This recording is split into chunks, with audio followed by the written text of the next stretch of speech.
Hello everyone, welcome back to AKS Learning.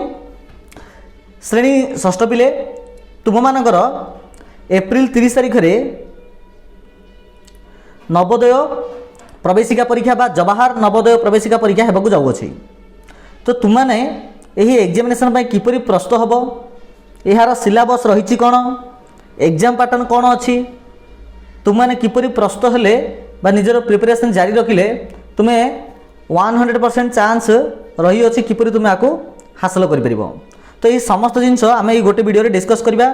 तेणु समस्ते जो मैंने सीरियस कैंडिडेट अच्छ सुनिश्चित रूपे वीडियो को आरंभ शेष पर्यंत देख जहाँ सबकि जापर। ओके, तो चलो देखा कौन रही सूचना। प्रथम कथा है जो मैंने यही एग्जामिनेशन देवाई ऑलरेडी आवेदन कर सारी, तो तुम मैंने जो लैंग्वेज जो भाषा आवेदन कर साधारणतः तुम्हें से ही भाषा ही परीक्षा दब। तो तुमको जो आंसर सीट मिल तुम्हें से निजर नाम, निजर दस्तखत, रोल नंबर ये सब जिन मेंशन कर यापर तुम एठा देखिपु जे तुम्हें जो एग्जामिनेशन दब ताहार टोटाल मार्क हूँ 100 मार्क अटे।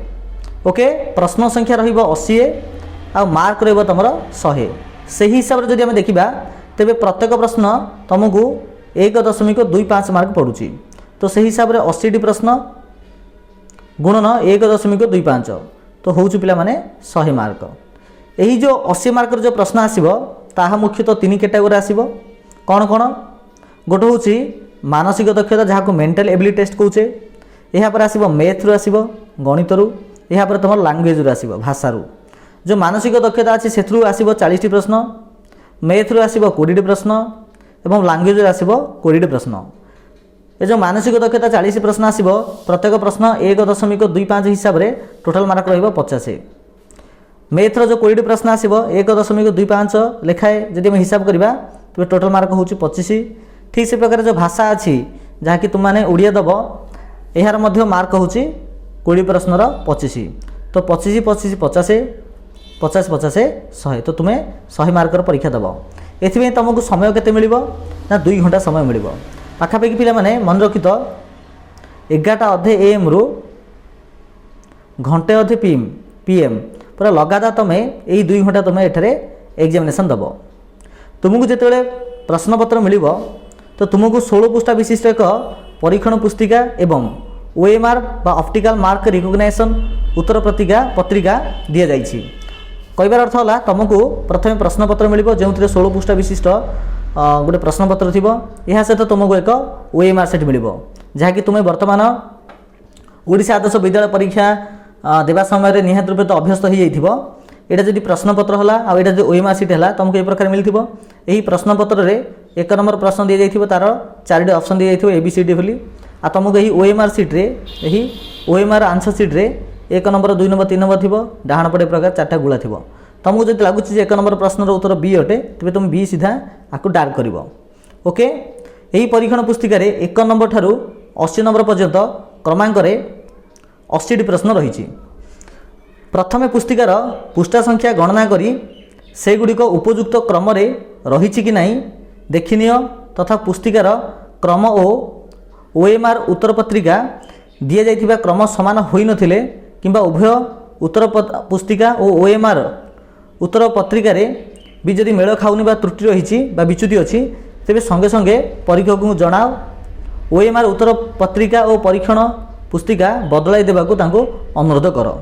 एटा कहबार अर्थ है तुम जिते एग्जामिनेशन हॉल को जीव सेठा तुमको जिते OMR आंसर सीट आउ 16 पृष्ठ विशिष्ट प्रश्नपत्र मिल तुम सर्वप्रथम से ही प्रश्नपत्र फ्रंट जहाँ भी किसी गाइडलाइन लिखा जाए पढ़ो आउ से ही रिलेटेड जदि भितर प्रश्न नथिबो कि किसी गड़बड़ी लगे तो सुनिश्चित रूपे क्लासरूम इनविजिलेटर को बा परीक्षकों को सुनिश्चित रूपे जनइब ये किसी प्रोब्लेम अच्छी बोली।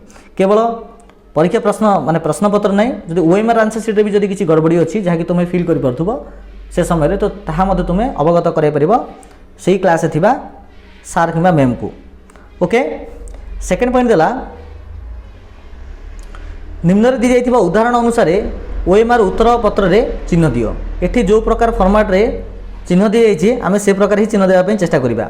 परीक्षार्थी माने OMR उत्तर पत्रिकार उपयुक्त स्थल रे उत्तर देवा विधेय मीन्स जो जगार उत्तर देवाई OMR आंसर सीट कह आम मानक बा तुम मानक से ही जगार ही उत्तर देवाक पड़ो। ओएमआर उत्तर पत्रिकार पृष्ठा 1 रे दि जाइथिबा निर्देश अनुसार प्रत्येक प्रश्न पर केवल गोटे वृत्त को कला रंग करने को पड़ो जमीती एठारे दि जाइछि। मनकर 37 नंबर क्वेश्चन आंसर होछि ऑप्शन सी। तो तुमको ये प्रकार ओएमआर आंसर सीट रे 37 नंबर लिखाई और तार एगेनेस्ट 4टी राउंड दि जाइथिबो जो भितर एबीसीडी लिखा जाइथिबो। जदि सी तुमको ठीक लगुच तो एठारे जो प्रकार सी को डार्क करा जाइछि तुमको मते से प्रकार डार्क करने को अच्छे। ओके तो देख प्रत्येक प्रश्नर 4टी संभाव्य उत्तर थिबो ता भितर जेकोन तुमको गोटे बाछिबार अछि।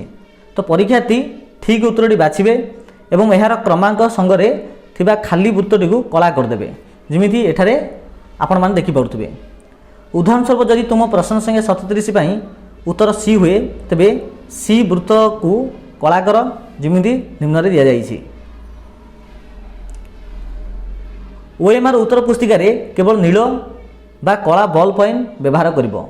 तो अन्य कोनोसी जिनिस व्यवहार करिवो नाही, केवल कला पेन किमा नील बॉल पेन ही व्यवहार करिवो। परीक्षार्थी निज निजर पेन आनिबे सरकार द्वारा कोनोसी प्रोवाइड करा जिवो नाही। आउ कोनोसी पेंसिल रो व्यवहार करिवे नाही। पेंसिल रो व्यवहार करबा संपूर्ण निषेध अटे। परीक्षा समय 11टा अधेरु अपराह्न घंटे अधे पर्यंत हबो। आउ एहार 3टी खंड रहिछि। 3टी खंडर अर्थ होछि जो 80 प्रश्न आसीबो ताहा मुख्यतः 3टा कैटेगरी को जाइतिला, मानसिक दक्षता, गणित एवं लैंग्वेज। ओके 3टा को कह जाइछि 3टी खंड बोली कहगला। आ प्रत्येक प्रश्नर संभाव्य उत्तर सेठा दि जाइछि।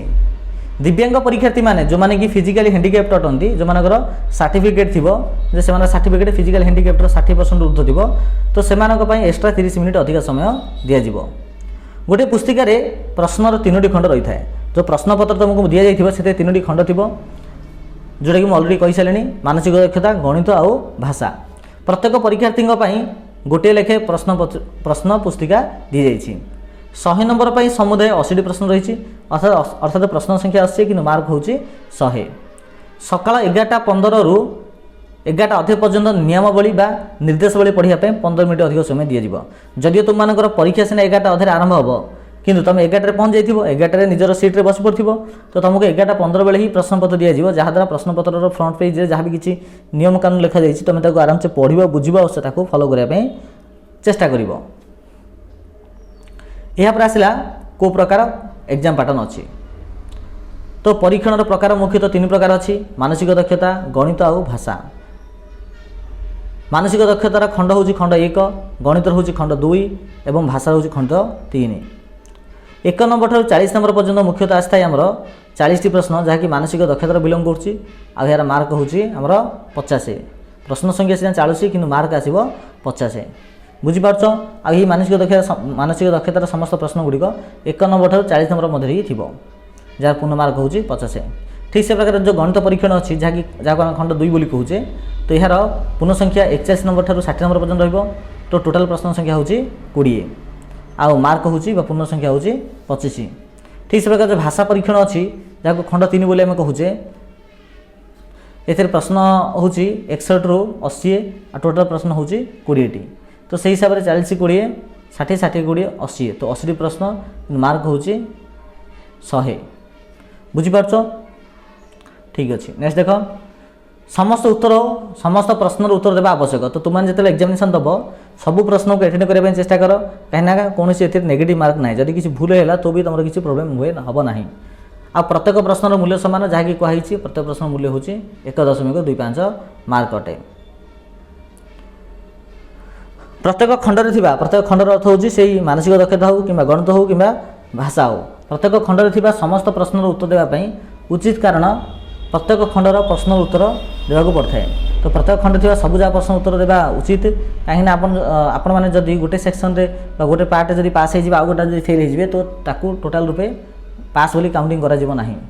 बुझीपारछन्ती। तो प्रत्येक खंड थिबा प्रश्न उत्तर संख्या देवाई चेष्टा करेंगे। यापर आसला जो खंड 1 जहाँ पार्ट 1 कहूँ आम जहाँ नॉर्मली मानसिक दक्षता मेंटल एबिलिटी टेस्ट जहाँ आम कहूचे ए मुख्यतः जो 40टी प्रश्न आसो से 40टी प्रश्न मुख्यतः 10 भाग में आसो। केते भाग में आसो 10 भाग में आसो। आ प्रत्येक भाग पर पृथक पृथक प्रश्न रहिबो अर्थात 1 नंबर भाग में 4टा प्रश्न रहिबो, 2 नंबर भाग में 4टा रहिबो, 3 नंबर भाग में 4टा रहिबो, एही हिसाब से 10 नंबर भाग में 4टा रहिबो। तो 4 10 40टा प्रश्न जहाँ कि मेरिट आसो। यापर आसला 12 नंबर पॉइंट OMR उत्तर पत्रर उपरे लेखिबा काटिबा धला आउ संशोधनकारी द्रव्य व्यवहार करने एवं लिभाइबा निषेध अटे। ये कहबार अर्थ है तुमको जो आंसर सीट जहाँ OMR बोली कहूचे ताहा मिलिबो ताहा उपरे टोटाली रफ कार्य करिबो नाही किंबा कोनसी गारा टंडनी किंबा ताको फोल्ड मोचामोची करिबो नाही। OMR उत्तर पत्रिका रे कौन प्रकार चिन्ह दिया जीवो नाही। OMR उत्तर पत्रिकार उत्तर चिन्हित करिया परे कौन प्रकार परिवर्तन कर जीवो नाही। एठी कहवा गला जे तमे जे थरे जे डार्क करदलो तापर तमे ताको चाहिले मते परिवर्तन करि परबो नाही। सेते तुम जेतेबेले डार्क करिवो तुम सेतेबेले कन्फर्म हबो तुम सेतेबेले 100% कन्फर्म होला पर ही तुम डार्क करिवो नल ता पूर्व तुम रफ लिवड कर देथिबो किंबा तुम जो प्रश्न पत्र मिलथिबो सेते चिन्ह दे देथिबो किंतु OMR आंसर सीट हठात करिवो नाही काइना जदि बाय चांस किछि गोटे भूल हेला तुम ताको परे संशोधन करि परिबो नाही। OMR उत्तर पत्र रे कोनोसी रफ कार्य मते करा जीवो नाही आ रफ कार्य पई परीक्षण पुस्तिकार जो पृष्ठ संख्या 16 पर जहाँ भी किसी खाली जगह थी तुम व्यवहार कर एथि निमंते परीक्षण पुस्तिकार 20 पृष्ठा व्यवहार कर। ओके तो 16 नंबर पेज पर आरंभ कर अप टू 20 पेज पर्यटन जो भी किसी रफ कार्य अच्छी थारोली यूज कर 30 मिनिट पर थे घंटा बाजो मीनस तुम 11टा अधे एग्जामिनेशन दब तो 12 बाजो 12टा अधे घंटे घंटे अधे तो 2टा ये प्रकार लगातार जो पन परीक्षा न सरी प्रति अध घंटा थे बेल बाजिबो। कौन प्रकार नेगेटिव मार्किंग करा नाही एथे कौन नेगेटिव नहीं मीनस तुमको मनकर किसी प्रश्न उत्तर आसुनी तो भी किसी प्रोब्लेम नहीं कहीं ना कौन नेगेटिव मार्क ही नहीं। ओके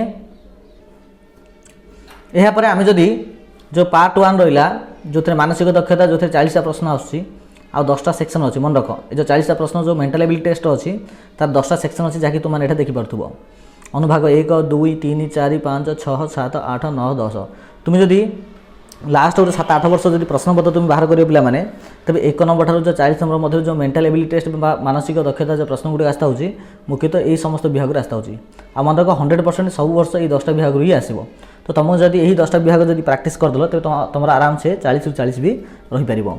तो अनुभाग 1 देला कौन ना भिन्नता भित्तिक प्रश्नावली तो एथि किसी प्रश्न आसो बर्तमान पे आम आगामी आउ टे पर यही सब प्रश्न कौ टाइप आसो आर समाधान आम किपरि करवा आलोचना करवा।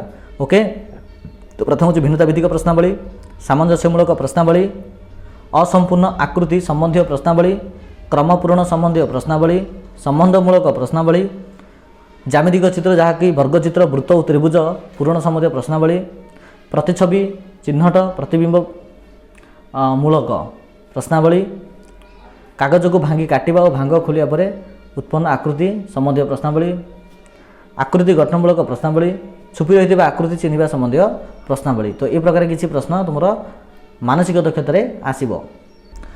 तो प्रथम देखा मानसिक दक्षतार जो अनुभाग 1 अच्छी जहाँ खंड 1 अनुभाग 1 आम कहीपर भिन्नता भित्तिक प्रश्नावली बा problems on odd one out. यार अर्थ कौन देख उक्त विभाग रे प्रत्येक प्रश्न रे 4टी चित्र थाए यही 4टी चित्र मध्यरु 3टी चित्र कौनसी ना कौनसी दृष्टि एक प्रकार थाईपारे मात्र गोटे चित्र संपूर्ण भिन्न अटे जो चित्रटी संपूर्ण भिन्न अटे सेटा उत्तर चित्र अटे। तो देख ये गोटे एग्जांपल देछि यही 4टा फिगर को देख ये 4टा भितर 3टा सदृश अटंती गोटे असदृश अटे जोटा कि भिन्न अटे तेणु यार नाम हूँ भिन्नता भित्तिक प्रश्नावली। मन रख तुम प्रश्नपत्र में 1 नंबर प्रश्न जो 1 ରୁ 40 थी जो मानसिक दक्षता ता भर 1 नंबर ठार आरंभ कर अप टू 4 नंबर पर्यंत तुम यही भिन्नता भित्तिक प्रश्नावली आसब।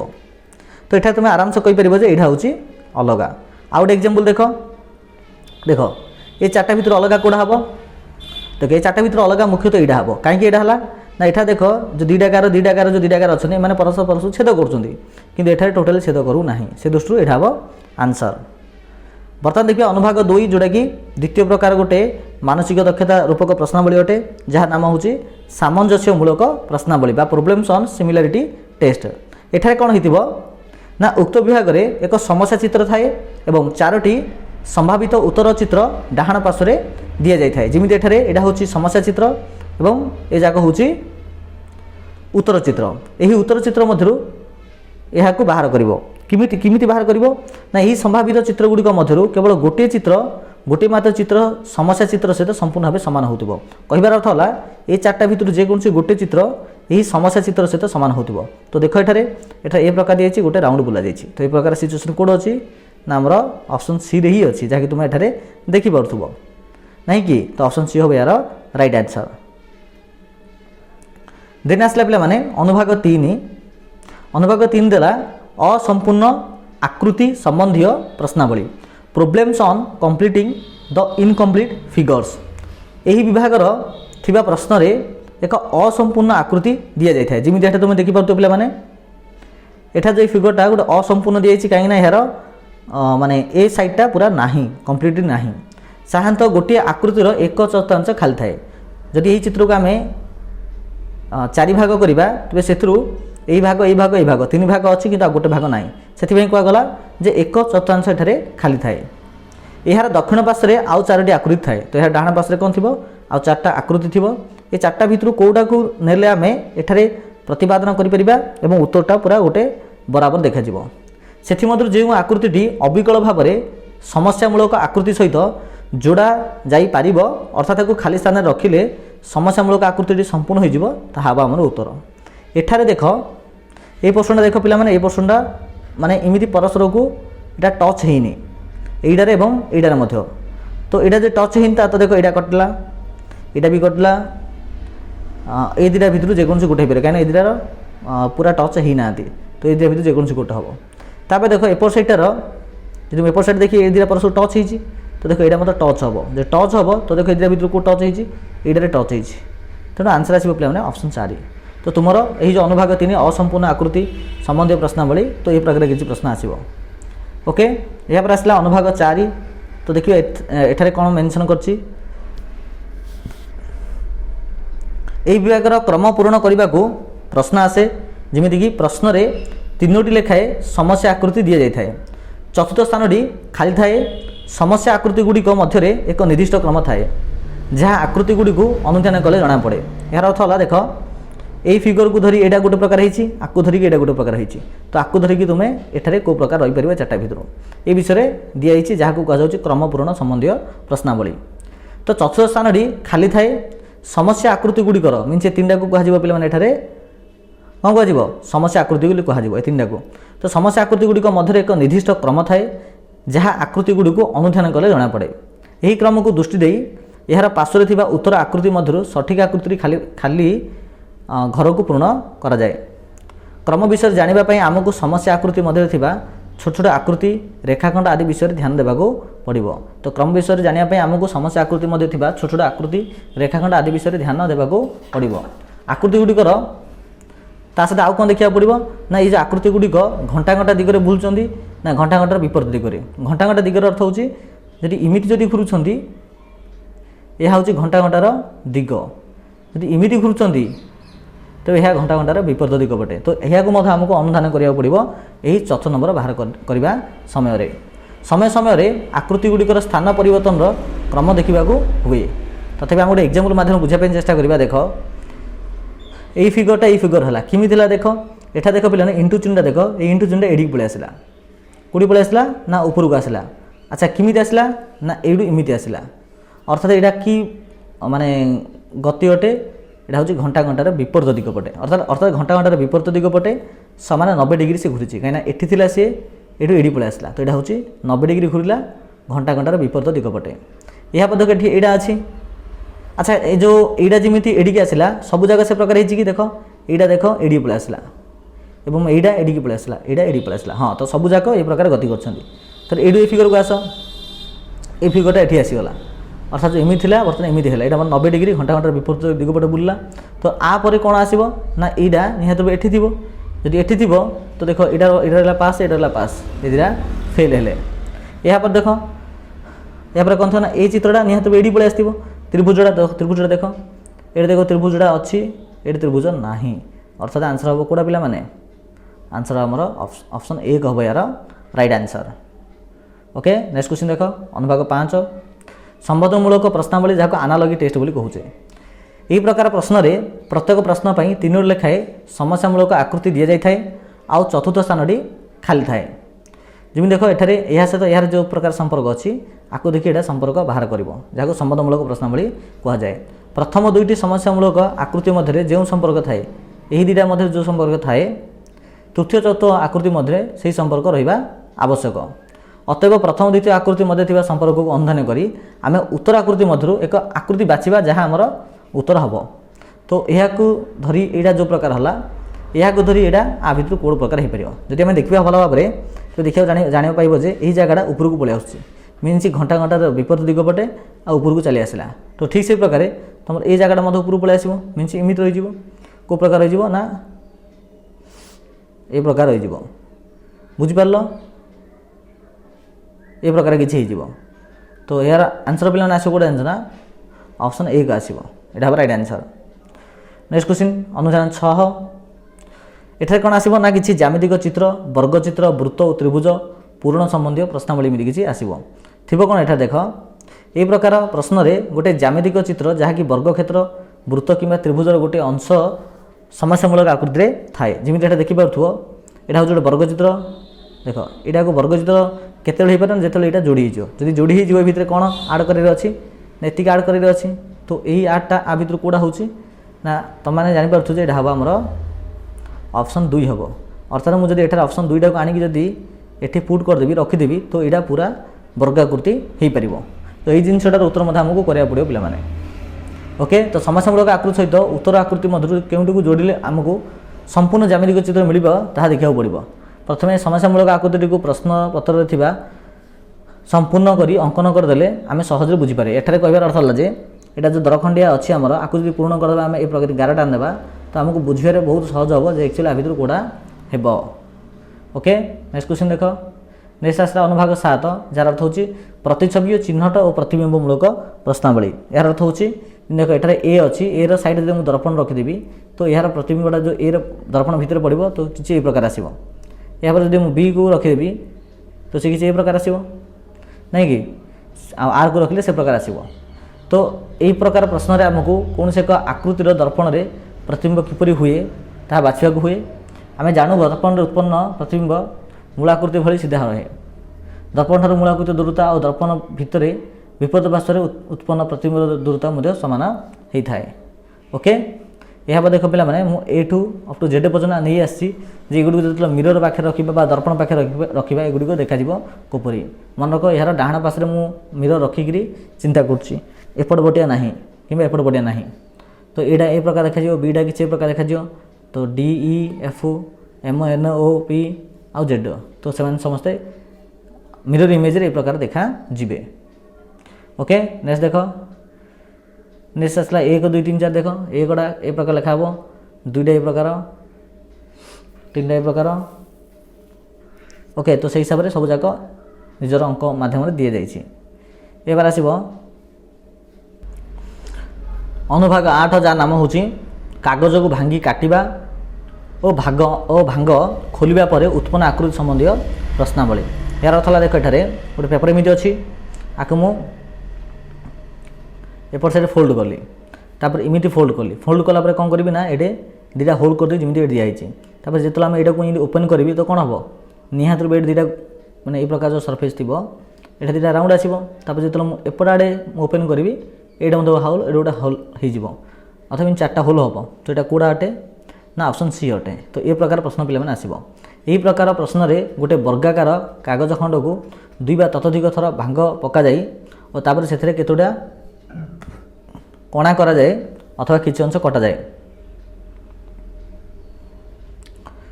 ଏହି କଣା ବା କଟା ଅଂଶକୁ ଦେଖି ଆମକୁ ଜାଣିବାକୁ ପଡ଼ିବ ଯେ କାଗଜର ଭାଙ୍ଗ ଖୋଲିଲେ ଏହା ଆମକୁ କିପରି ଦିଶିବ। ତ କାଗଜକୁ କିପରି ଭଙ୍ଗାଯିବ ଏହା ତୀରଚିହ୍ନ ମାଧ୍ୟମରେ ଆମେ ଜାଣିପାରିବା। ଓକେ, ଏହାପରେ ଆସିଲା ପିଲାମାନେ ଅନୁଭାଗ 9 ଆକୃତି ଗଠନମୂଳକ ପ୍ରଶ୍ନାବଳୀ। ଆକୃତି ଗଠନମୂଳକ ପ୍ରଶ୍ନର ସମାଧାନ ପାଇଁ ଆମକୁ ବିଭିନ୍ନ ପ୍ରକାର କୋଣ ଓ ବାହୁର ଦୈର୍ଘ୍ୟ ଉପରେ ଧ୍ୟାନ ଦେବାକୁ ପଡ଼ିବ। ଏହି ବିଭାଗରେ ପ୍ରତ୍ୟେକ ପ୍ରଶ୍ନରେ ଏକ ସମସ୍ୟାମୂଳକ ଆକୃତି ଦିଆଯାଇଥିବ, ଅନେକ ଗୁଡ଼ିଏ ଛୋଟ ଛୋଟ ଖଣ୍ଡ ଥିବ। ଓକେ, ତାପରେ ଉତ୍ତର ଆକୃତି 4ଟିରୁ ସେଇଟା ଥିବ। ମୁଁ କହିବାର ଅର୍ଥ ହେଲା ଯେ ଏହି ବକ୍ସଟିକୁ ଦେଖ, ଏଠାରେ ଏଇଟା ଗୋଟେ ପାର୍ଟ ଅଛି, ଏଇଟା ଗୋଟେ ପାର୍ଟ ଅଛି, ଏଇଟା ଗୋଟେ ପାର୍ଟ ଅଛି। ଦେଖୁ ଆମେ କହିପାରିବା ଏଇଟା ହେଉଛି ବଡ଼ 1 ନମ୍ବର, ଏଇଟା ହେଉଛି 2 ନମ୍ବର, ଏଇଟା ହେଉଛି 3 ନମ୍ବର। ତ ଦେଖ ଆ ଭିତରେ କେଉଁଟା ଅଛି ଏ 4ଟା ଭିତରୁ ଦେଖ ଏଇଠି ତ ଟୋଟାଲ୍ 2ଟା ଆଗା ଅଛି, ତେଣୁ ଏଇଟା ତ ହେବନି। ଏଠି 3ଟା ଅଛି କିନ୍ତୁ ଦେଖ 3ଟା ଭିତରୁ ଏଇଟା ଯେତିକି ଅଛି ଏଇଟା ସେତିକି ଅଛି, କିନ୍ତୁ ଏଇଟା କ'ଣ କହିଛି ଏଇଟା ଛୋଟ ଏଇଟା ବଡ଼, ତ ଏଇଟା ହେବନି। ଏଇଟା ହେଇପାରିବ କିନ୍ତୁ ହେଇପାରିବ ଦେଖ यहाँ हूँ बोर्डटा हूँ यहाँ ये प्रश्न अच्छी जोटा कि गोटे बड़ गोटे छोट अच्छी तो आंसर आमर हो पार ऑप्शन 3 बुझिपार नेक्स्ट देख अनुभाग 10 कौन छुपी रही आकृति चिन्हवा और ता संबंधी प्रश्नावली आम करवा यही विभाग में दि जा प्रश्न आमर निरीक्षण कर देखा दक्षता उपर कार्यव्यस्त अटे प्रश्न रे एक समस्यामूलक आकृति दि जाए और उत्तरमूलक आकृति रे 4टी जटिल चित्र दी जाए से आकृति समस्या चित्र को खोजी बाहर करवा कहबार अर्थ है जे एठी दी जाइए ए फिगरटा ये जो 4टा भितर कौड़े अच्छी आंसर आस पे ऑप्शन 3 आसो यार देख मोटी देख पतली देख सबकि सब एंगल आड़ देख जदि सामान आसो बोले सीटा जीव ना ना तो ये प्रकार किसी रही आसो यही गला पे मानसिक दक्षता बर्तमान देखिए आम गणित विषय जो गणित अच्छी जो थे पे पाखापाखि 20 प्रश्न आसो ओके प्रति प्रश्न मार्क 1.25 थी तो टोटाल मार्क हम 25 तो देख यार सिलेबस रही कौन गणितर प्रथम आसला संख्या और संख्या पद्धति देन आसो सामग्रिक स्लास पूर्ण संख्या और 4 गाणितिक प्रक्रिया तो आसला गुणनीयक गुणितक तर गसागु लसागु भग्नांश दशमिक तो संबंधी 4टी मौलिक प्रक्रिया मिश्रण फाण गुणनहरण यहाँ आसला शतकड़ा हार और तार प्रयोग लाभ क्षति सरल शुद्धघोषा अनुपात समानुपात और ऐकिक धारा हाराहारी दूरत्व समय वेग ऐकिक धारा परिसीमा क्षेत्रफल आयतन परिमापन संख्यार प्रयोग प्रणाली दैर्घ्य वस्तुत्व आयतन समुद्र मुद्रा देन आसला बीजगाणितिक बीजगणित प्रयोग अनुक्रम जोग सांख्यिक राशि मानकर सरलीकरण तथ्य परिचालना यही सब जिन गुड़िक रही अच्छी सिलेबस तुम सिलेबस बर्तमान मैथ्र किसी क्वेश्चन करने ट्राए करवा देख 5 अंक विशिष्ट बृहत्तम संख्या और 3 अंक विशिष्ट बृहत्तम संख्या जोगफल के देख 5 अंक विशिष्ट बृहत्तम संख्या 509 3 अंक विशिष्ट बृहत्तम संख्या के 909 आपको मिसले के आसो कह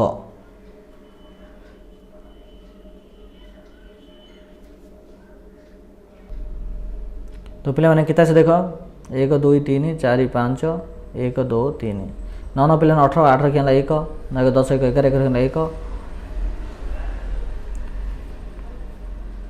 पे 9 18 18 1 19 पाला 19 9 रखा 1 तार देख 9 18 1 19 9 रखा 1 9 10 0 रखा 1 9 10 तो 1 2 0 9 8 यहाँ पे एक्चुअली 8 9 ना यहाँ 8 हाँ कथा 1 2 0 9 8 तो ऑप्शन बी हम यार आंसर यहाँ पे पे तुम होमवर्क अटे 8 को आम शतक जगह रखा तुम जानते यहाँ 1 घरा 10 घरा आउ 7 घरा तो 7 घरा तुम 8 रखा तुम गोटे जेकोन संख्या जेकोन अंक तुम एठार पकईकि सब क्षुद्रतम संख्या बाहर कर 4 अंक विशिष्ट क्षुद्रतम संख्या अवश्य 4 अंक विशिष्ट क्षुद्र संख्या तो हूँ 1000 किंतु कौन हम यहाँ टी अलग आसो जेहेतु यार शतक जगह के 100% 8 आकार रही तो यहाँ 1 हो पार यहाँ 0 तो हेनी 1 0 यहाँ 1 कि ये अच्छे 1 8 0 2 तो यहाँ 2 भी हो पारे किसी असुविधा ना तो 1802 हूँ कौन अटे आम आंसर अच्छे आंसर अटे ओके ठीक से आउ किसी मैं क्वेश्चन आनी देख क्षुद्रतम मौलिक संख्या में क्या कहे ना जार केवल 2टी गुणनीयक थी मौलिक संख्या बोली कहूचे तो मुख्यतः यहाँ आंसर आसो क्षुद्र मौलिक संख्या हूँ 2 यहाँ आसला क्षुद्रतम यौगिक संख्या के क्षुद्रतम यौगिक संख्या हूँ पे 4 जहाँ 2 अधिक संख्यक गुणनीयक थी कहूँ यौगिक संख्या बोली कहुए